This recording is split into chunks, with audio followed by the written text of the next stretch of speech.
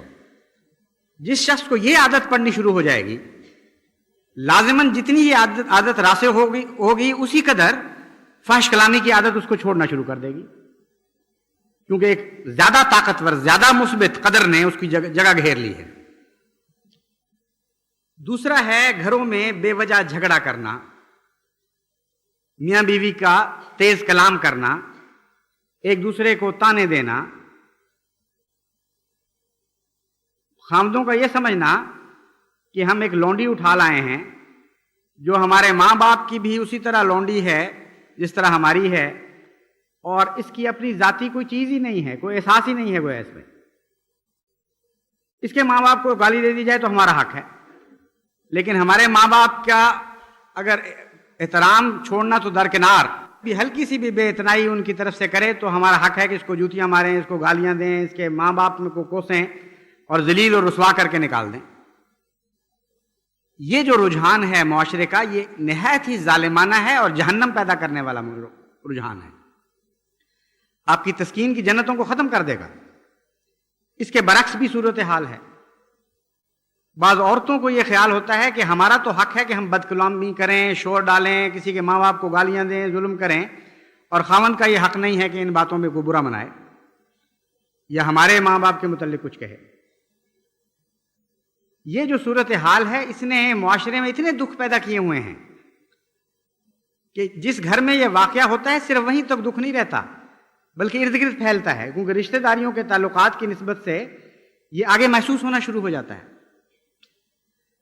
اور ایسا معاشرہ جس کی تعریف حضرت محمد مصطفیٰ صلی اللہ علیہ وآلہ وسلم نے ایک مومن کے معاشرے کے طور پر کی ہے، اس میں تو اس تیزی سے یہ ساری جگہ سرایت کر جاتا ہے دکھ کہ ہر گھر کا دکھ ہر دوسرے گھر کا بن جاتا ہے۔ کیونکہ حضرت صلی اللہ علیہ وآلہ وسلم بیان فرماتے ہیں کہ مومن کی مثال، مومنوں کی جماعت کی مثال تو ایک بدن کی سی ہے، پاؤں کی انگلی کے کنارے پر بھی ایک کانٹا چبھے تو سارا بدن بے چین ہو جاتا ہے۔ تو یہاں رشتہ داریوں اور قرابت داریوں کا سوال نہیں رہا، اب تو اگر ایک احمدی گھرانے میں بھی دکھ پہنچے گا تو جس احمدی کو علم ہوتا چلا جائے گا وہ دکھ محسوس کرنا شروع کر دے گا۔ تو بجائے اس کے کہ آپ کی طرز عمل جنت پیدا کرے معاشرے میں، آپ جہنم کیوں پیدا کرتے ہیں؟ آپ بھی دکھ اٹھاتے ہیں، دوسروں کے لیے بھی دکھ کا سامان کرتے ہیں۔ یہ تعلق ایسا ہے میاں بیوی کا کہ جب تک رہتے ہیں حسن اخلاق سے رہنا چاہیے۔ اگر حسن اخلاق سے نہیں رہ سکتے تو اللہ تعالیٰ فرماتا ہے احسان کے ساتھ جدا ہو جاؤ، جدائی میں بھی احسان کرو، معروف کے ساتھ رہو، اور اگر نہیں رہ سکتے تو جدا ہو جاؤ، لیکن جدائی میں بھی احسان کا پہلو ہو، کڑواہٹ نہ پائی جائے۔ یہ ہے اسلامی معاشرہ۔ لیکن اس کے برعکس جیسا کہ میں نے بیان کیا ہے، ماحول گندا ہو چکا ہے اور جماعت پر بھی ان باتوں کا بہت برا اثر ہے۔ اب سوال یہ ہے کہ اس بدی کو دور کرنے کے لیے کیا اختیار کرنا چاہیے طریق؟ قرآن کریم نے اس کا بہت ہی پاکیزہ حل بیان فرمایا ہے، ایک مثبت طاقت آپ کو عطا کی ہے۔ جہاں نکاح کا مضمون بیان کیا گیا وہاں یہ بھی ساتھ بیان فرما دیا، واتقوا اللہ الذی تساءلون بہ والارحام، کہ اللہ کا تقوی اختیار کرو جس کا واسطہ دے دے کر تم مانگتے ہو اور اپنے لیے خیر طلب کرتے ہو، والارحام، اور ہم تمہیں متنبہ کرتے ہیں کہ رحموں کے حق ادا کرنا۔ مطلب یہ ہے کہ انسان کو متوجہ کیا گیا کہ اپنے ماں باپ کا حق تو تم ادا کرتے ہی ہو رشتوں کے لحاظ سے، خاص تنبیہ کا پہلو اس وقت پیدا ہوتا ہے جب دو رحموں کے رشتے آپس میں جڑ رہے ہوتے ہیں۔ جب ایک کے ماں باپ کا تعلق اپنی بیٹی یا بیٹے کے ذریعے دوسرے کے ماں باپ سے ہو رہا ہوتا ہے اور بیچ میں ایک سنگم پیدا ہو جاتا ہے، ایک ایسا مقام آ جاتا ہے جہاں میاں بیوی کے ماں باپ دونوں کے ماں باپ بن جاتے ہیں، فرمایا اس بات کا خیال رکھنا کہ اب تمہارے ارحام کے تعلقات پھیل رہے ہیں، اگر تمہیں ہم سے تعلق ہے، ہم سے پیار ہے، اگر تم چاہتے ہو کہ ہم تم سے رحمت کا سلوک کریں تو تم ان رحمی رشتوں کا خیال کرنا اور کوشش کرنا کہ جس طرح اپنے ماں باپ سے پیار کرتے ہو اور خدمت کرتے ہو دوسرے کے ساتھ بھی کرو۔ یہ ایک ایسا مثبت نظریہ ہے کہ اگر دونوں میاں بیوی یہ کوشش کریں کہ ماں باپ سے بڑھ کر دوسرے کے ماں باپ کا خیال رکھیں، بڑھ کر تو نہیں کر سکتے لیکن کم سے کم اپنے ماں باپ کی طرح سلوک کریں، تو دونوں طرف سے جو بعض دفعہ زیادتیاں ہو جاتی ہیں وہ بالکل پلٹ جائیں گی، دونوں میں اثار پیدا ہو جائے گا، دونوں میں ایک دوسرے سے زیادہ محبت پیدا ہو جائے گی، جہنم کی بجائے ایک جنت بن سکتی ہے۔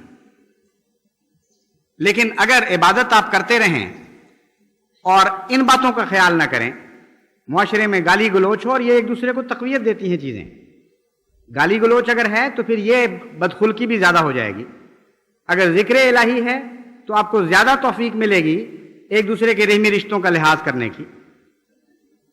تو یہ دونوں خوبیاں ایسی ہیں جو تقویت دیتی ہیں ایک دوسرے کو، اس لیے آپ ذکر الہی پر بہت زور دیں، درود پر بہت زور دیں نمازوں کے ساتھ ساتھ، اور جس کو کہتے ہیں زبان کو تر رکھنا، اپنے دل کو بھی تر رکھیں اور زبان کو بھی تر اور پاک رکھیں۔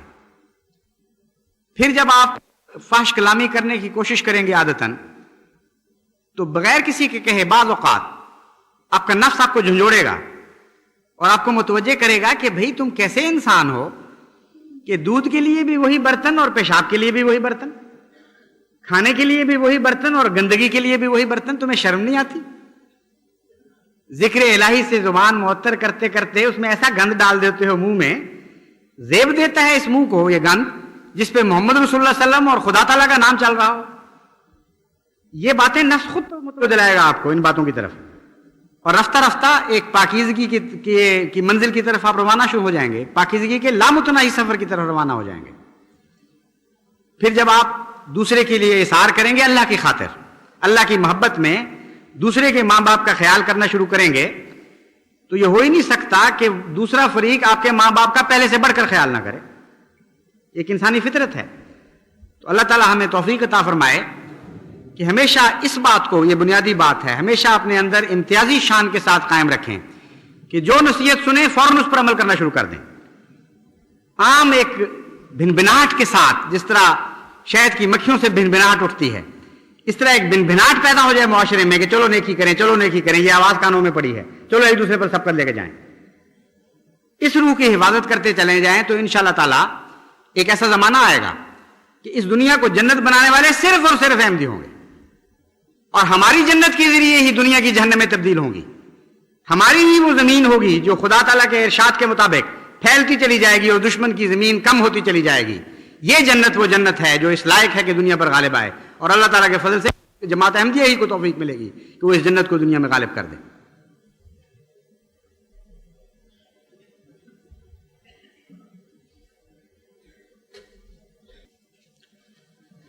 الحمدللہ نحمدہ ونستعینہ ونستغفرہ ونؤمن بہ ونتوکل علیہ ونعوذ باللہ من شرور انفسنا ومن سیئات اعمالنا، من يهده الله فلا مضل له ومن يضلله فلا هادي له، ونشهد أن لا إله إلا الله وحده لا شريك له، ونشهد أن محمدا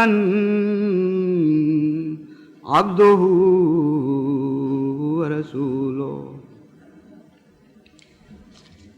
آج ایک انتہائی دردناک واقعہ ہوا ہے جس کے ساتھ دل بہت ہی مزمحل ہے۔ یوں معلوم ہوتا ہے گہرا زخم لگا ہے دل کو، کیونکہ ایک بہت ہی پیارا سلسلے کا خادم آج اچانک ایک حادثے میں ہم سے جدا ہو گیا ہے۔ مولانا عبد المالک خان صاحب جو جہاد پر روانہ ہوئے تھے، تبلیغی سفر پر روانہ ہوئے تھے، آج ایک حادثے میں شیخو پورے کے قریب شدید زخمی ہوئے، اور جب تک ایک ہسپتال کی بد انتظامی سے تنگ آ کر دوسرے ہسپتال میں منتقل کیا گیا، اس دوران آپ وفات پا گئے۔ چلنے سے پہلے لاہور سے فون پر یہ اطلاع ملی۔ ہمارا دل بے حد مغموم ہے، کیونکہ ایک نہایت فدائی سلسلے کا خادم جو ایک ہندوستان کے چوٹی کے معزز خاندان سے تعلق رکھتا تھا، جس نے اللہ کی عزت کو قبول کیا اور دنیا کی عزت کو دھتکار دیا، ایسے خاندان سے تعلق رکھتا تھا جس کے آباء و اجداد کی سارے ہندوستان میں عزت کی جاتی ہے اور کی جاتی تھی، لیکن ان کے والد نے ان ساری عزتوں کو تج کے حضرت مسیح موعود علیہ السلام کا دامن پکڑا اور اسی عزت کو عزت کی نظر سے دیکھا جو اللہ کی دی ہوئی عزت ہے۔ ایک امیرانہ ٹھاٹھ چھوڑ کر ایک فقیرانہ زندگی اختیار کی، اور بالکل اسی نہج پر انہی صفات سے رنگین مولانا عبد المالک خان صاحب تھے۔ ساری اولاد میں سے آپ کو یہ امتیازی مقام حاصل ہوا کہ نہ صرف وقف کیا بلکہ وقف کے تقاضوں کو خوب نبھا، گرمی میں، سردی میں، صحت کی کمزوری میں کبھی بھی اس خدمت دین کا کوئی موقع ہاتھ سے جانے نہیں دیا۔ چنانچہ پرسوں مجھ سے ملے اور اجازت لی کہ میں فلاں سفر پہ جا رہا ہوں، پھر اس کے بعد میں نے فلاں جگہ ضرورت ہے، مطالبہ ہے، وہاں جاؤں گا، پھر فلاں جگہ جاؤں گا۔ میں نے کہا مولوی صاحب آپ کی صحت بہت کمزور ہو گئی ہے، آپ کے پاؤں پہ زخم ہے، شوگر کی تکلیف ہے، عمر کا بھی تقاضا ہے، آپ اتنا بوجھ نہ لیں۔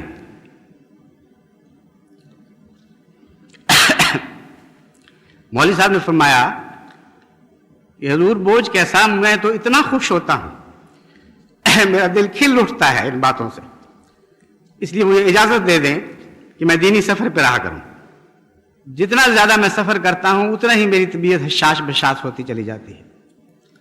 اللہ نے آپ کے اس جذبے کو قبول فرمایا اور اسی سفر کی حالت میں آپ کو اپنے پاس بلا لیا ہے۔